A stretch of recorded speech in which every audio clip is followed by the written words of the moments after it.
ഇസ്രയേലിന് ഖത്തറിൻ്റെ കൃത്യമായ മറുപടി കിട്ടിയിരിക്കുകയാണ്. ഖത്തർ വളരെ വ്യക്തമായി പറഞ്ഞിരിക്കുകയാണ്, ഞങ്ങളുടെ രാജ്യത്തിനകത്ത് കയറി നിങ്ങൾ ഹമാസിനെ ആക്രമിക്കുന്നു എന്ന് പറഞ്ഞ് നടത്തുന്ന ഈ പദ്ധതികൾ ഉപേക്ഷിക്കുക. ഞങ്ങളുടെ രാജ്യത്തിന് ഹിതമായ എന്ത് സംഭവിച്ചാലും ഞങ്ങൾ കൈയും കെട്ടി നോക്കി നിൽക്കില്ല എന്നുള്ളത് വളരെ വ്യക്തമായി പറഞ്ഞിരിക്കുകയാണ്. നമുക്കറിയാം, ഇറാൻ ഖത്തറിലെ അമേരിക്കൻ എയർബേസ് ആക്രമിച്ചപ്പോൾ പോലും ഖത്തർ ഇത്തരത്തിൽ ഒരു സ്റ്റേറ്റ്മെൻറ്റ് പറഞ്ഞിട്ടില്ല. ഖത്തർ വിമർശനമൊക്കെ ഉന്നയിച്ചെങ്കിലും ഇത്രയും സ്പഷ്ടമായി വ്യക്തമാക്കിയിട്ടില്ല. ഇറാൻ്റെ ക്ഷേമം ആഗ്രഹിക്കുന്ന, അല്ലെങ്കിൽ ഇറാനുമായി സൗഹൃദം കാത്തു സൂക്ഷിക്കാൻ താല്പര്യം പ്രകടിപ്പിച്ചുകൊണ്ടാണ് ഖത്തർ ഈ സ്റ്റേറ്റ്മെൻറ്റ് നടത്തിയിരിക്കുന്നതെന്നാണ് ഇസ്രായേൽ മനസ്സിലാക്കിയിരിക്കുന്നത്. ഇസ്രായേലിനെ സംബന്ധിച്ചിടത്തോളം കൂടുതൽ അവർക്ക് പ്രഹരം നൽകാൻ ഇറാൻ്റെ പ്രോക്സി ഗ്രൂപ്പുകൾക്ക് കഴിയുന്നു എന്നത് അവരുടെ മനോനില തന്നെ തെറ്റിക്കുന്ന അവസ്ഥയിലേക്ക് കൊണ്ടുപോവുകയാണ്.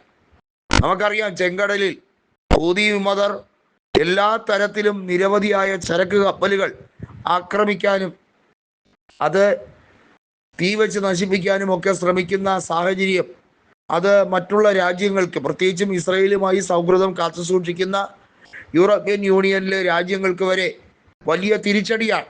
അതുകൊണ്ടാണ് അവർ ഉച്ചത്തിൽ വിളിച്ചു പറയുന്നത്, നിങ്ങൾക്ക് എതിരായി നിൽക്കുന്നവരെല്ലാം ഞങ്ങൾ ഇന്ന രാജ്യക്കാരാണ് എന്നൊക്കെ പറഞ്ഞാണ് അതുവഴി കൂടെ കപ്പൽ ഗതാഗതം നടത്തുന്നത്, ചരക്ക് ഗതാഗതം നടത്തുന്നത്. ഹോർമൂസ് കടലിടുക്ക് അടച്ചിടാൻ ഇറാൻ അധികം സമയമൊന്നും വേണ്ട, ഒരുപാട് ആലോചനയും വേണ്ട. സൈനികർക്ക് കൂടുതൽ അവകാശങ്ങൾ എഴുതി കൊടുത്തുകൊണ്ട് ഭരണഘടനയിൽ തന്നെ വലിയ മാറ്റങ്ങളാണ് ആയത്തുള്ള അലി ഖമനേയി വളരെ വ്യക്തമായി തന്നെ നിർദ്ദേശിച്ചിരിക്കുന്നതും കൊണ്ടുവന്നിരിക്കുന്നതും. ഇറാനെ സംബന്ധിച്ചിടത്തോളം അവരെ ഉപദ്രവിക്കാൻ ഏറ്റവും അധികം ശ്രമിച്ചുകൊണ്ടിരിക്കുന്ന നിലവിലെ രാജ്യം എന്നത് ഇസ്രായേൽ, അതിന് പ്രകടമായി വളം വെച്ചു കൊടുക്കുന്നത് ഡൊണാൾഡ് ട്രംപും യൂറോപ്യൻ യൂണിയനും സംയുക്തമായി ചേർന്ന് തന്നെയെന്ന് വളരെ വ്യക്തം. ഇറാനെ ഇരുട്ടിലാക്കിക്കൊണ്ട് നിങ്ങളാരും സുഖമായി ജീവിക്കാമെന്ന് കരുതണ്ട എന്ന് ഖമനേയി വളരെ വ്യക്തമായി തന്നെ നെതന്യാഹുവിനോട് പറഞ്ഞു കഴിഞ്ഞിരിക്കുകയാണ്.